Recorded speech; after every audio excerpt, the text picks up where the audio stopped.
Director General of NaCCA. Mike, good evening. Thank you very much for your time. I've heard the Director General speak on public radio apologizing for this particular mistake. Is the apology not enough? Why the demand for his resignation? Good evening and good evening to your listeners. I have not heard the apology, but that aside, you see, if we have to go by just an apology, then these things will continue to occur because this is an intentional occurrence, something that Ghanaians abhor, something that Ghanaians have been talking about over a while now, over years, that we do not want this. And it's been very loud. If you look at the 2024 general election, it was one of the most topical issues that we didn't want anything LGBTQ in our curriculum. And to the extent that some of our colleagues then even sponsored a bill on it. And today, the same bill is being championed in Parliament, except that it has not seen the light of day. So if an institution like NaCCA is putting together a manual to train students and to train teachers, and then it finds LGBTQ staff finds expression in this manual, then it is very worrying. And the only thing we can say is that it was intentionally put into it. Because if you follow the press conference that we did today, we were able to establish that the 2024 manual did not have expression of these things in it. There was nothing like that in the 2024 manual, core teacher manual. In fact, the 2024 manual had physical health, wellness, fitness, traditional dance, recreation, career pathways, basic health concepts grounded in biology and general well-being. So there was nothing about sexual rights. There was nothing about sexual identity, gender expression, and sexuality framework in the 2024 manual.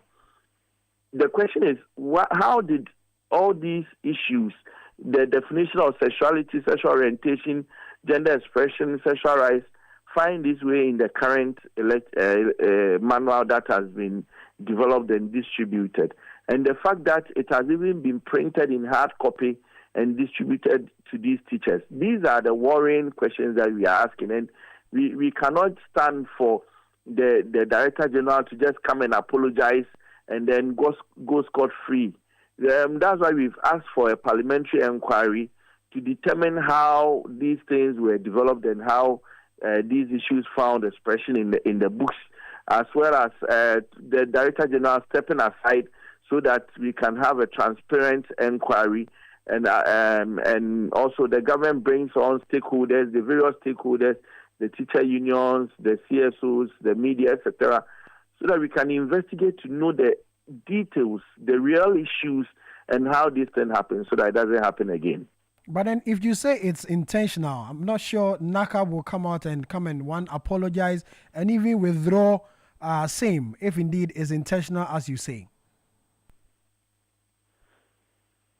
For apology, you see, even if they were not aware or they were aware, definitely looking at how the issues have come out, the right thing for them is to come out and apologize. But once we are all calling for an inquiry, because we don't want it to end here, we want to know how it happened.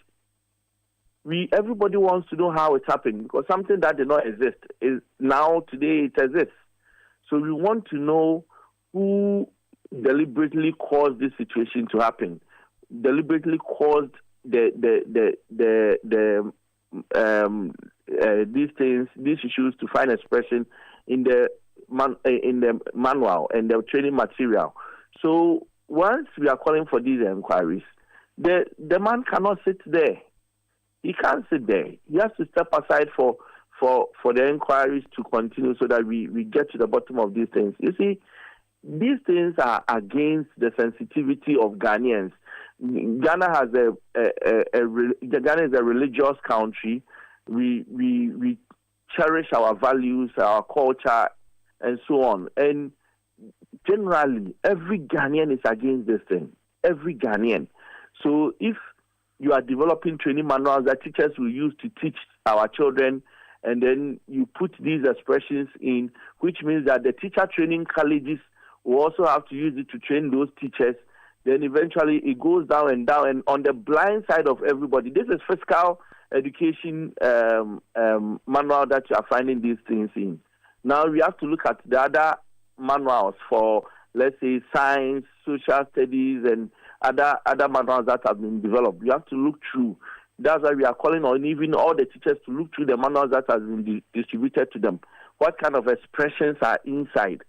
Whether there are any hidden expressions in it. So, Mike, are you on the blind side of everybody? Hello, Mike. Sorry to cut you, but then are you suspecting that in the other subjects we may find some impressions of this in it? Is that your suspicion? So this one came up and it has alarmed all of us. So we are now looking at the other subjects to see what is in there. We've called on the teachers who have received the manual to go through and also bring any issues that they also see relevant in those manuals. Because if physical education is having these things in it, what would we have in science? These are the questions people are asking now.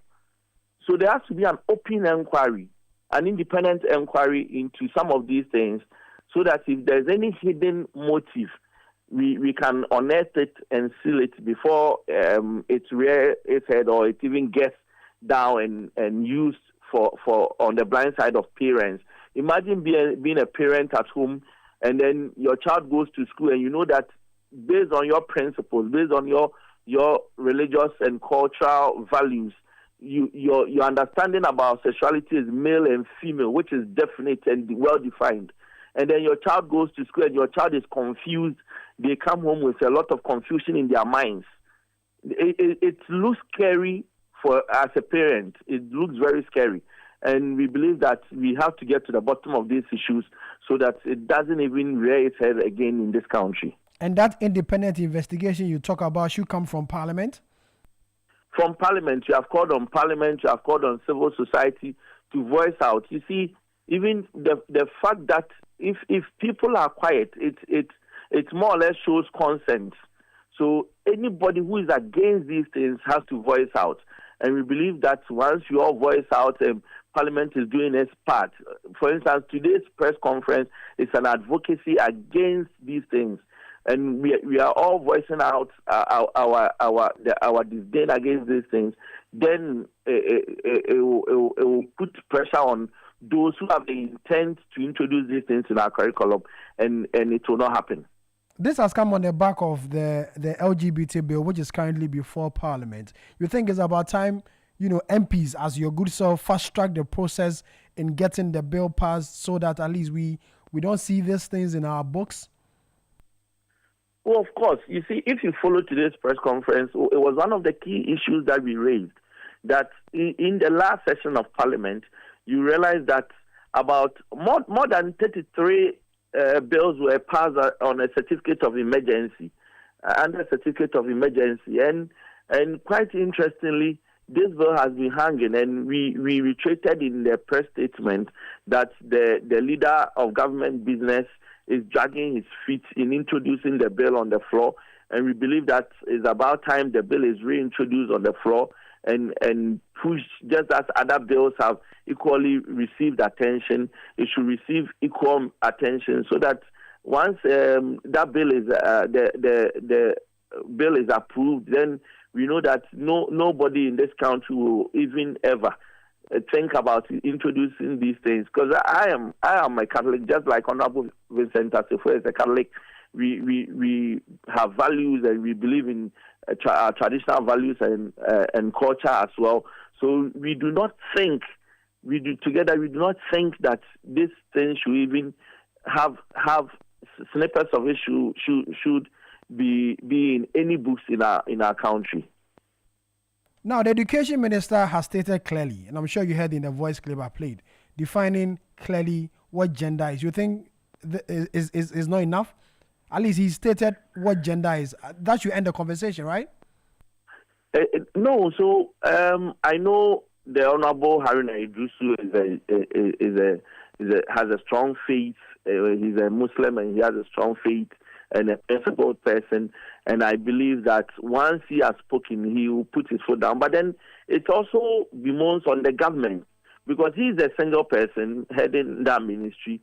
So it bemoans on the government to show their will to stop these things. Because if the government had the political will, as they said in the past, that this thing needed a political will, then they would have even pushed the bill across so that the bill is approved, just as it was other bills were done in the last session of Parliament. So it does not just lie on the lips of the education minister, but then I think the government has to show action through the passage of the bill. Mike, thank you very much for your time. Mike Edu is the Member of Parliament for the Fodukrom constituency in the Ashanti region. One of the Members of Parliament demanded the immediate resignation of the Director General of the National Council for Curriculum